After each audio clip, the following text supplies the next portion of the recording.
Je m'appelle Dr Serge Makolo, je suis le médecin directeur de la clinique ophtalmologique Moulin-Mimouipe.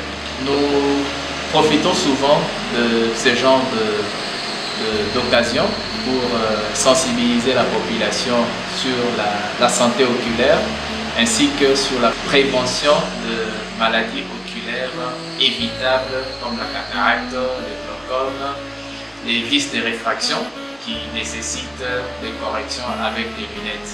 C'est aussi une opportunité pour inviter la population à aimer leurs yeux. C'est ça le thème de cette journée que nous commémorons aujourd'hui. Aimer ses yeux, c'est 3 ou 4 volets. C'est la prévention. Éviter tout ce qui peut endommager les yeux, notamment les intempéries, il y a la poussière, il y a la fumée, il y a d'autres facteurs, incluant évidemment l'utilisation de produits traditionnels. C'est aussi les curatifs. Lorsque vous vous sentez être atteint d'une maladie ou d'une affection en rapport avec les yeux, il faut consulter. Consulter pour diagnostiquer le plus tôt possible afin que la prise en charge soit efficace. Le troisième aspect, c'est la promotion. Nous invitons également la population dans ce genre d'activité de savoir que aimer ses yeux, c'est aimer la vie. Parce que celui qui n'a pas une vue saine n'a pas également un corps éclairé. Et aussi, c'est un aspect que beaucoup de structures ne font pas, c'est la recherche. Nous, au niveau de la clinique ophtalmologique Moulin-Mimouipe, nous menons des recherches pour identifier certains facteurs qui sont à la base des maladies cécitantes et qui peuvent être le profil épidémio-clinique des maladies oculaires sont représentés pour la grande majorité des cas par la cataracte. Ça, c'est la maladie la plus fréquente que nous enregistrons chez nous depuis que nous avons commencé, suivi du glaucome, suivi également des autres infections au niveau des yeux. Nous avons également des maladies qui intéressent, pour être simpliste, les pores des lunettes, que nous appelons les vices des réfractions. Ce sont des maladies telles que la myopie, ceux-là qui ne voient pas très bien de loin. Il y a l'hypermétropie, il y a la presbytie pour ceux-là qui sont avancés en âge, qui n'arrivent pas à lire des textes de près. Nous avons également d'autres sous-maladies, mais le plus important, ce sont celles-là que nous avons énumérées, que nous recevons, avec une fréquence élevée pour les cas enregistrés. Le grand conseil, c'est que les lunettes ont des verres avec des valeurs spécifiques, personnalisées, si nous pouvons le dire. Chacun de nous a son empreinte digitale. Vous verrez, lorsqu'il faut faire des captures pour les passeports ou faire des captures pour les identités, vous verrez qu'on a besoin des empreintes digitales. Chaque personne a sa valeur qui est personnalisée. Ceux-là qui échangent, nous n'encourageons pas souvent ça, parce que vous allez porter des valeurs, des verres qui ne correspondent pas à votre problème. Et en ce moment-là, vous allez mettre le cerveau à s'adapter à ces valeurs et ça perturbe l'équilibre de votre système oculaire. Et là, ce n'est pas très intéressant. Vous allez hériter d'une maladie qui ne vous avait pas été destinée. C'est ça le risque lorsqu'on fait des échanges, surtout avec des lunettes avec valeur. Et vous savez que la science est en train d'évoluer. Il y a des anciennes techniques qu'on a appliquées jadis qui ne font plus des preuves d'efficacité. Actuellement, il y a de nouvelles techniques qui sont utilisées, qui sont courantes. Vous verrez par exemple la phacoémulsification, qu'on appelle en résumé phaco. Il y a encore d'autres techniques qu'on applique aujourd'hui, telles que SIX. Ce sont des méthodes qui permettent à ce que la vue soit recouvrée après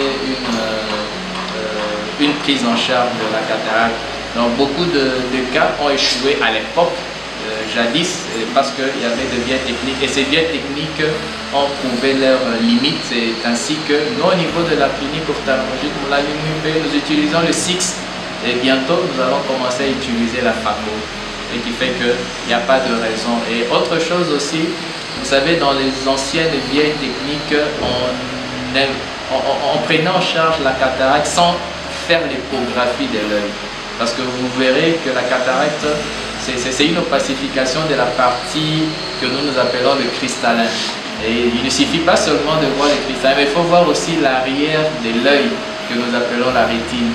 Vous pouvez avoir uniquement, vous tenez en compte le cristallin, mais derrière le cristallin, c'est flou et ce n'est pas accessible en ce moment-là. Même si vous enlevez, vous prenez en charge la cataracte, le fond, là où il y a le récepteur, s'il n'est pas bien éclairé, ça va poser des problèmes. C'est ainsi qu'avec les nouvelles techniques que nous appliquons, nous passons d'abord par l'échographie pour voir si l'arrière de la cataracte que nous appelons la partie postérieure, notamment la rétine qui contient beaucoup d'autres aspects, sont en bon état avant d'aborder cette cataracte. En tout cas, tous les patients qui arrivent, en tenant compte des aspects que j'ai évoqués tout à l'heure, nous réussissons à 100%. À 100%. Oui.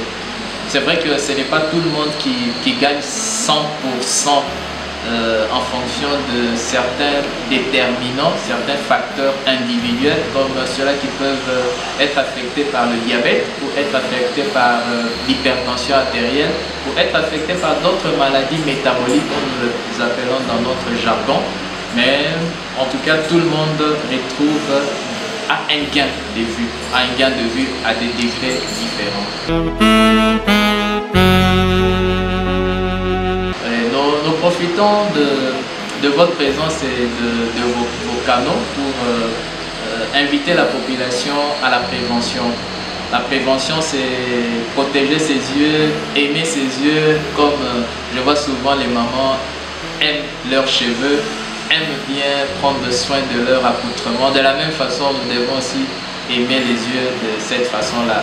L'autre message, c'est éviter de l'automédication, comme nous appelons, que chacun se prescrive des médicaments, c'est très dangereux.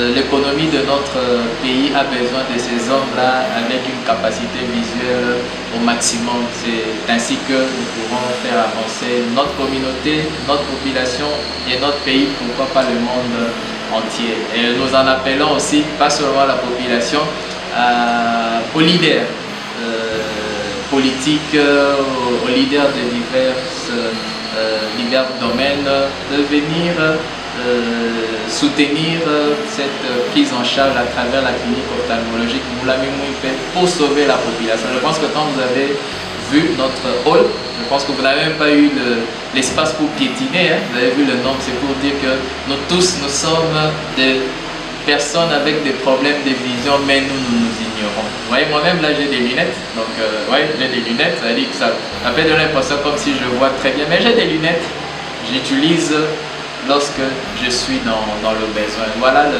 le message que nous adressons non seulement à la population, mais également aux leaders, aux décideurs politiques. Comme j'ai beaucoup apprécié ce que le numéro 1 de la province, son excellence, qui est passé visiter cette clinique, c'était vraiment très encourageant pour nous et ça nous a donné encore beaucoup d'énergie à aller de l'avant.